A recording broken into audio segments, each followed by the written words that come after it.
I love when I don't record things and I think See? I'm recording it. I don't know. She's got 3 computers going on. I in do, here. I'm really, like in pretty these much. lights, and I'm like, I do telehealth. I just sit in my chair and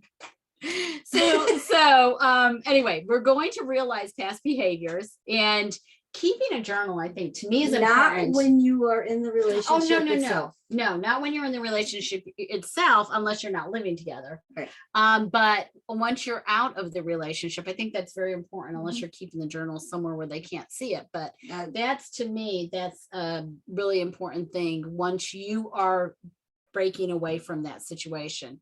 And one of the other things that I didn't think we touched on is that find a word that works for you. Like, so when my children, if I work with families and they're separated and there was some abuse involved, and the courts finally say, okay, well, they can go see dad. Right. The kids have a word. Mom, I need bananas. And they will text mom, I need bananas. So mom waits a little bit, and then mom calls or goes over to the house to pick the kids up, because she knows that bananas means that the kids need to get out of there. Okay, that's very good. I like that. So set something up with one of your friends, right, or a group of friends, your family, anybody that you feel close enough that's going to help you. Set it up so if you text, hey, do you have any bananas in your house, or I need apples, right, or something that's very generic, that they will know that you're gonna right. You got some tangerines. Yeah, and then you can just set up a place to meet them. Right.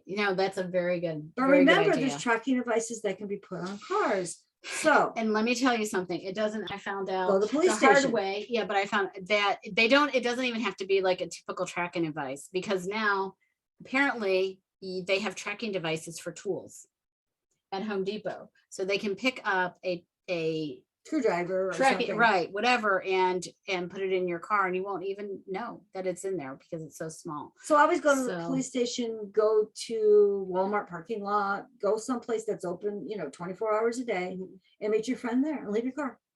Yeah, don't take your car where you're going. No. And then there's also tracking on phones. So, right. But the point is, here's the thing. Once you make the decision that's true. Once you make the decision to leave, then they're going to try everything to get you back. And and again, if you want to go back, that's fine. If you don't even want to leave, that's fine too. But make sure that you are in a safe place, emotionally and physically, and that you're getting the right help, both of you. Because I think not only do you need marriage counseling, but I think each person needs counseling. Really needs their own counseling too, because it's such a traumatic event that you're going all through. 3 counselors talk together. That's from a counselor. So, but avoid the urge to respond. Again, it goes back to breaking that contact. And for me, it's having accountability. I think have an accountability partner. Yeah, somebody that you can just, what are you doing? So, and not judging you of what you're doing, just more of, hey, let's chat about this. What? Come on. Right. Tell me all the things that went bad. Right. Okay, now tell me all the things. Let's do a pros and cons list. There's so many different little things that you can do. Right.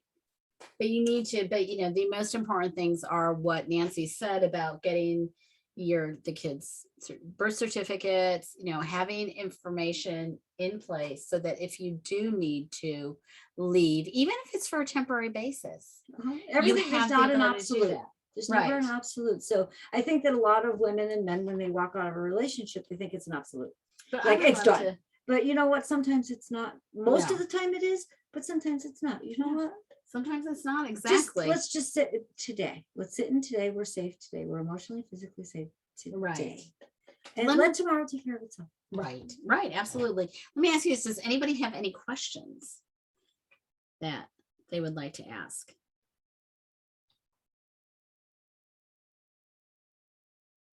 Nope. Let's see the chat. Nope. Okay, so let's go ahead and let's take a look. This was our next step. So we're actually going to probably be talking more about the steps that you can take and building or rebuilding your life if you do choose to separate from your abuser, and what that looks like next week. But what we did was we also put in some important links, really important, the Domestic Violence Abuse Hotline. And I thought this was very interesting. The United Nations Women, they actually address these topics as well. Mending the Soul is another great source, but the Organization for Deaf Abuse Survivors. Yep. So And everybody these, signs. It's wonderful.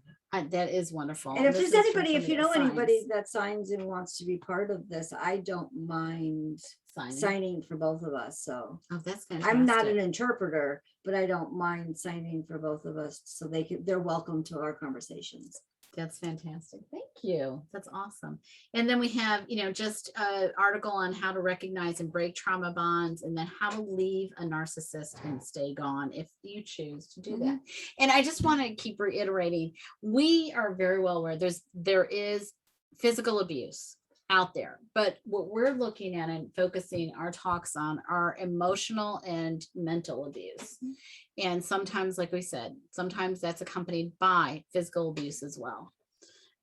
And so taking a look at when we meet a man, let's, I teach my clients their 5 fingers. What are the 5 things? Tell them about that, because I think that's really great. One of the 5 things is, okay, so what do you want? You want somebody that doesn't drink a lot, because your ex drank a lot of alcohol.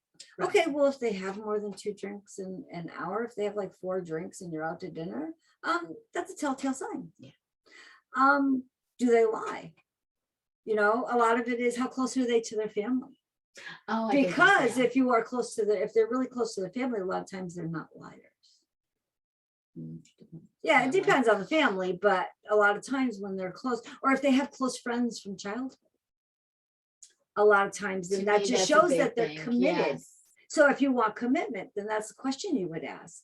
And you can pretty much in about a 3-hour date figure out if they fit those 5 fingers. And everybody has a different set of 5 fingers. Right. So what my five fingers might be different from your 5 fingers, right. But it's just the idea that, this is what you're looking at. What does your heart speak to? And that's where I always go. I always go to, what does your heart speak to? Right. Not your head, your heart. Yeah. Your head's going to keep you safe. Your heart's going to tell you run. Right. Right. Again, those red flags. And what are those red flags? Yep. And so, like we said, abuse comes in different shapes and forms. It's not always physical, or with physical signs of abuse, because abuse, you could be physically abused and not show signs of it. I mean, if somebody's putting you in a chokehold or grabbing your hair and pulling your hair or pushing you down constantly, that's physical abuse, but there's not a sign. They want sex, you don't. And that's a big thing too, that somebody is like preoccupied with that physical side of the relationship. So but that's abuse. They want sex, you don't. It's called rape. Oh yes, that is right. Sexual assault. That's physical abuse that has no signs. Yeah. And so remember the cycle of abuse, the power and control, and it's always about power and control, and remember, because they feel like they don't have that. Right. Like something's missing in their life, so they need that. And then these common traits of the toxic relationship, from lack of empathy to jealousy to, I call it catch and release, where they're pulling you in and then they're knocking and they're just releasing you back out. Okay, got her. Now back.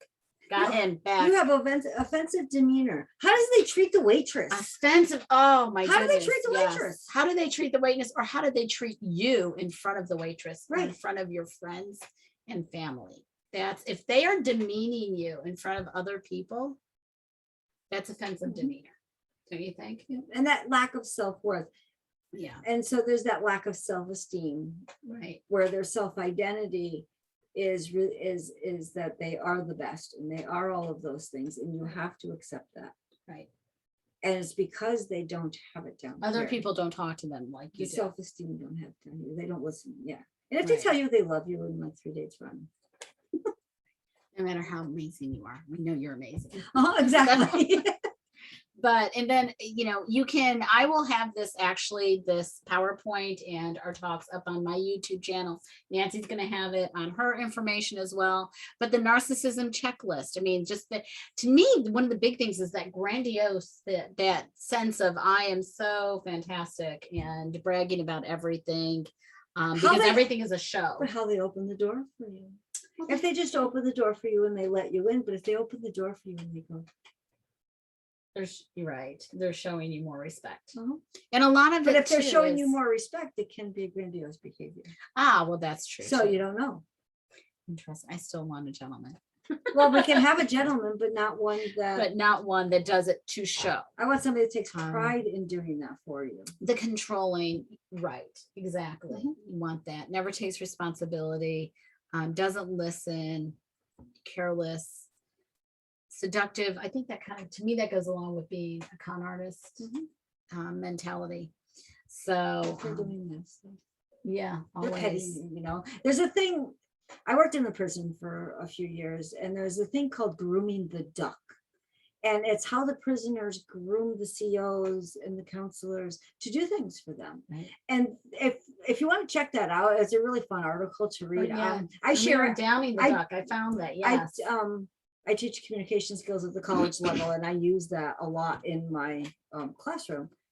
And it's because it talks about how they can manipulate you, so you end up with that Stockholm syndrome. Right. And to me, it's sad because you've got this situation where you have this, what seems to be an amazing relationship or marriage or, whatever it is. And you want that person to be the person Mhm. that you fell in love with. And sometimes that's not possible, or sometimes they just need some assistance Right. from counselors. And if you find yourself, you feel like you're in the Stockholm syndrome or anything we've talked about, it's like, you know what, go find a counselor, talk to a therapist. A lot of people have like EAPs from work. Right. You can go see a therapist for free, 3 to 7 sessions. True. For free. Yeah, so take a look at that as well. But again, just remember the love bombing, the gaslighting, what trauma bonding is and how that is akin to an addiction. Uh-huh. I just think that's so important to realize. And we want to admit that we're no, nobody wants to say, yeah, you're addicted to this person or to that cycle, right? I don't even know if it's a person or if it's a cycle of events And that's when you come with a friend that like calls you out. on it and says, hey, that's not you.